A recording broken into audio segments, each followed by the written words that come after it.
Hey guys, what's up? Today we're going to be doing a bit of testing with my new Mora companion. Now, if you watched my previous video, you will know that I got this off Amazon for $20. Technically $21.95 or something. Nonetheless, nice and cheap. A lot of positive reviews on it, so I decided why not take a chance on it. So today, me, my fucked up hair, and this knife are going to be doing a little bit of testing. And I think the first thing we should do with it is try and make feather sticks. So, all this right here, disregard that. That's from another time. And we're just going to start with the Mora. So here we go.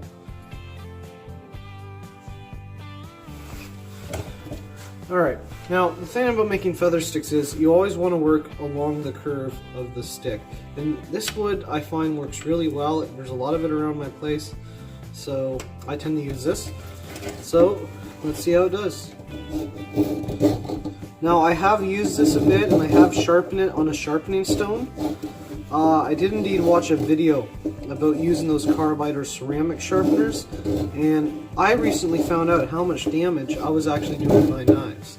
And this kind of made me sad because I put my Buck 110 through a carbide sharpener, I put my Buck 120, my K-bar, and you know, now that I know how much that really messed up the edge, it's making me scared. You know, are my knives still the same? I doubt it. So I've switched over to a stone, and that's what I sharpened this one on. Now, I am new to using a stone, but I gotta say, the edge I did put on this knife is pretty good. It was already razor sharp out of the, not really box, but packaging it came in. And as you see, it's almost an effortless task. Now, I mostly have to thank the knife itself for being able to do this. Because of the Scandi grind on the knife, it's able to do this extremely well. It's got a really sharp edge, it's got a good stainless steel, and it just seems to hold up really well.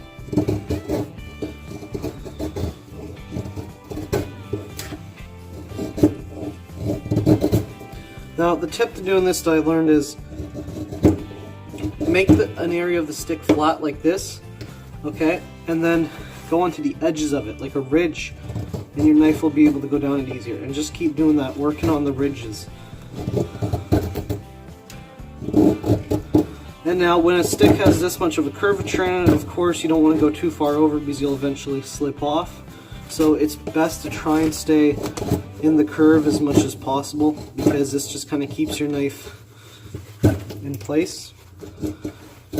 But as you see, we are making some pretty nice feather sticks with it. Now, if I was to take this out back, make a nice fire, this would go up really easily, especially if I mixed it with some of the dried up grass tinder that I have.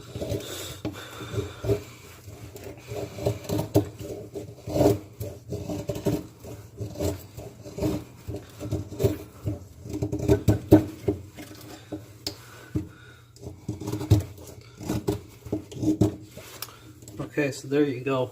That is a lot of nice tinder right there. So it definitely can make feather sticks incredibly well. Now, another thing that I like about this knife is its ergonomics, okay? The grip, it's this rubberized grip, and it's basic. Yeah, it's a basic grip, but it fits in the hand incredibly well. It's really comfortable. It's not overly tactical or crazy in any particular way. In fact, to me, it looks a lot like your basic kitchen paring knife, but as we know, it's a lot more than that. Simple in design, excellent in functionality. I chose the orange, of course, because, you know, high visibility, like I mentioned in my last video. If I lose it somewhere in the bush, I can see it easily, so that's why I chose orange. But it's the small things on this knife. I really like how they kind of incorporated like a guard here, almost, right? While not making it overly out there or uncomfortable. It fits really nice in the hand. Now, of course, this isn't a knife you'd pommel with because it does have a plastic pommel. I don't think that would hold up for pommeling, but for light duty tasks around the camp, this knife does it really well. Now, I am going to baton with it only because, one, I've seen people baton with it. It does it really well. Two, It was only $21. I can always replace it if I have to. So let us find some wood.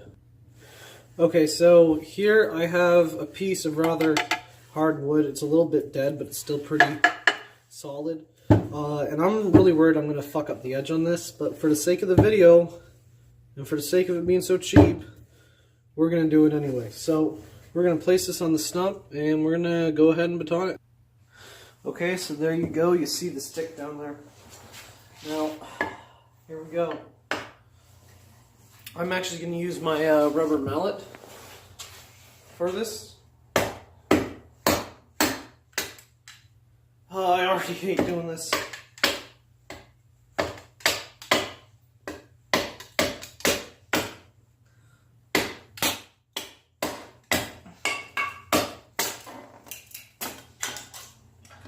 Well, I got through that pretty easily.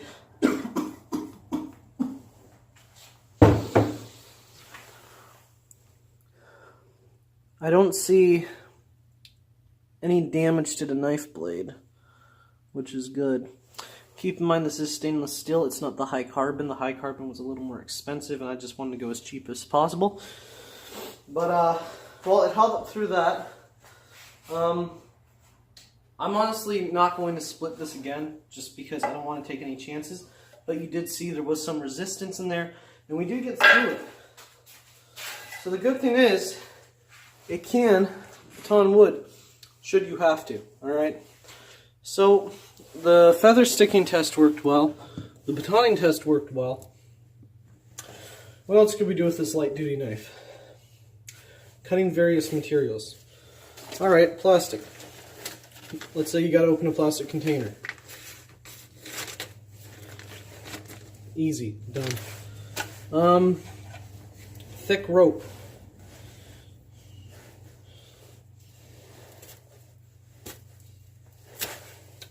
Done. Hell, you know what? Let's try some sandpaper. Still got a really nice edge on there. Done. Cardboard, right? Here we have a box, right? Dimmer switch inside that I have to still install in my house.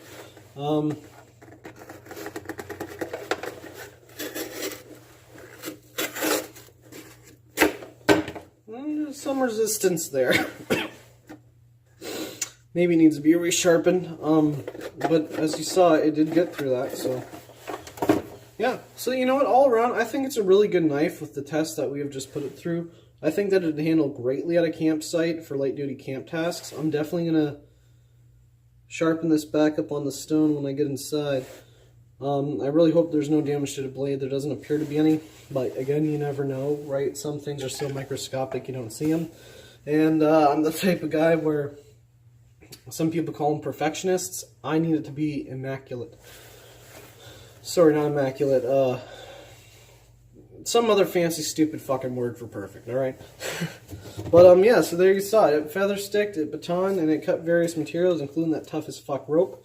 And it held up. So you know what? There is my at-home review of the Mora bushcraft knife, the companion, the Mora companion. So stay tuned. We're going to probably make another fire video soon, at which point we'll use this knife for the processing of the wood. So keep rocking on. Please like, subscribe, leave a nice comment, and have a great night, guys. See ya.